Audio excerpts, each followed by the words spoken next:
पटना के फुलवारी से गिरफ्तार संदिग्ध आतंकवादियों से पूछताछ में अब नया खुलासा हुआ है। खुलासा यह है कि इनके निशाने पर बीजेपी के नेता हैं। आज ही यह खबर भी आई कि गिरिराज सिंह को फोन पर धमकी मिली है। फुलवारी टेरर के कितने टारगेट, ये एक्सक्लूसिव रिपोर्ट देखिए।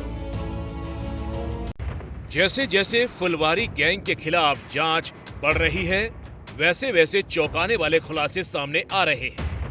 11 जुलाई को पटना के फुलवारी से पुलिस ने इस्लामिक राष्ट्र की साजिश का भंडाफोड़ किया तो पॉपुलर फ्रंट ऑफ इंडिया का काला चिट्ठा उजागर होने लगा।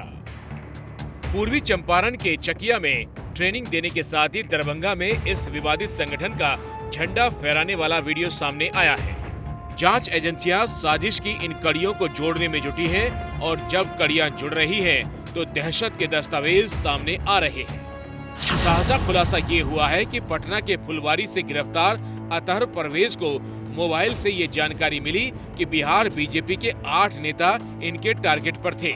इस जानकारी के सामने आने के बाद ही बिहार में बीजेपी के चर्चित नेताओं को लेकर सुरक्षा एजेंसियां अलर्ट हो गई हैं। इस बीच जानकारी ये भी सामने आई है कि बीजेपी के फायर ब्रांड नेता और केंद्रीय मंत्री गिरिराज सिंह जिहादियों के हिट लिस्ट में सबसे ऊपर हैं। बेगूसराय से सांसद गिरिराज सिंह हिंदुवादी छवि के नेता हैं और मुखर तरीके से बयानबाजी करते रहे हैं। सूत्रों के मुताबिक गिरिराज सिंह को फोन पर धमकी दी गई। सूत्रों के मुताबिक गिरिराज सिंह को यह धमकी विदेश के नंबर से आए कॉल से दी गई।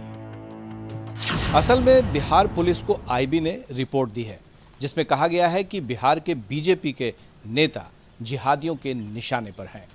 आईबी की इस रिपोर्ट में खुलासे के बाद केंद्रीय गृह मंत्रालय पूरी तरह से अलर्ट है और वहीं बिहार पुलिस मुख्यालय की तरफ से सभी जिले के एसपी और एसएसपी को साफ अलर्ट रहने के निर्देश दिए गए हैं। आतंकियों का सॉफ्ट टारगेट तो नहीं बना है, पर आतंकियों का कनेक्शन बिहार से जरूर निकल रहा है। जितने भी आतंकवादी घटनाएं हो रही हैं, इसका मतलब है कि बिहार में स्लीपर सेल्स अच्छी संख्या में मौजूद हैं और इस स्लीपर सेल को निश्चित तौर पे प्रशासन ब्रेक करेगा। फुलवारी से गिरफ्तार संदिग्ध आतंकी अतहर परवेज के मोबाइल से नुपुर शर्मा का नंबर और घर का पता भी मिला था। अतहर ने पुलिस को बताया कि नुपुर पर हमले की तैयारी थी। इसी अतहर परवेज के मोबाइल से बीजेपी नेताओं की जानकारी भी मिलने की बात सामने आ रही है। पिछले महीने ही अग्निपथ योजना के विरोध में जब आंदोलन चल रहा था, तब केंद्र सरकार ने बिहार बीजेपी के 10 नेताओं को वाई कैटेगरी की सुरक्षा दी थी। इन नेताओं में बिहार के दोनों डिप्टी सीएम, दरभंगा के विधायक और सांसद शामिल थे। हो सकता है कि जिन 8 नेताओं को लेकर अलर्ट दिया गया है, उनमें दरभंगा के नेता शामिल हों। दरभंगा वैसे भी आतंकी गतिविधियों को लेकर चर्चा में रहा है। देश विरोधी साजिश में शामिल कई लोगों का रिश्ता दरभंगा से है। पिछले दिनों यहाँ पीएफआई का झंडा लेकर जुलूस भी निकाला गया था। फुलवारी कांड को लेकर पटना पुलिस की एफआईआर में 26 सक्रिय लोगों के नामों का जिक्र है, जिनमें से पटना के रहने वाले 10 लोग हैं, दरभंगा मधुबनी के 3 लोग, कटिहार के 2, नालंदा, पूर्वी चंपारण, सारण, मुजफ्फरपुर, अररिया और वैशाली के 1 हैं।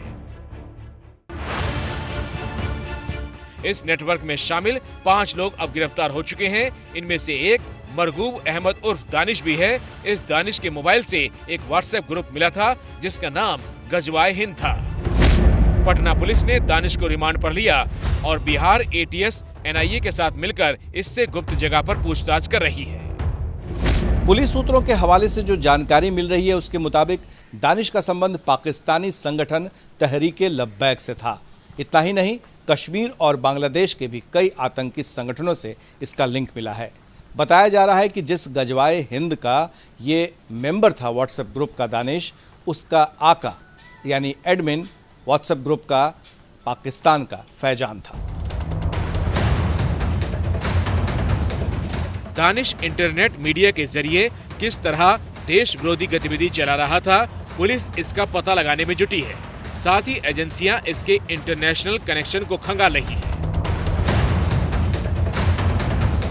मरगूश दानिश व्हाट्सएप से 2023 में सीधा जिहाद करने की अपील कर रहा था। इसको लेकर इसकी क्या रणनीति थी, कैसे करता, इसकी भी पूछताछ की जा रही है। पुलिस ने गिरफ्तारी के वक्त ये दावा किया था कि मरगूब उर्फ दानिश कई बार विदेश जा चुका है, लेकिन उनके परिवार वालों ने कहा है कि ना ही उसके पास पासपोर्ट है और ना ही वो कभी विदेश गया है। यहाँ तक कि एम्स का रिपोर्ट दिखाते हुए ये भी कहा कि दानिश पूरी तरह से मानसिक रूप से बीमार है और वह कभी भी देश विरोधी काम में नहीं रहा है। मरगूब अहमद दानिश के साथ जलालुद्दीन, अतहर परवेज, अरमान मलिक, नूरुद्दीन जंगी अब तक इस मामले में गिरफ्तार हैं।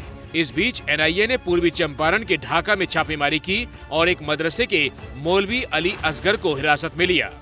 अली असगर 2013 से यहाँ मदरसा चलाता है और खास बात यह है कि इस मदरसे में सिर्फ लड़कियां पढ़ती हैं।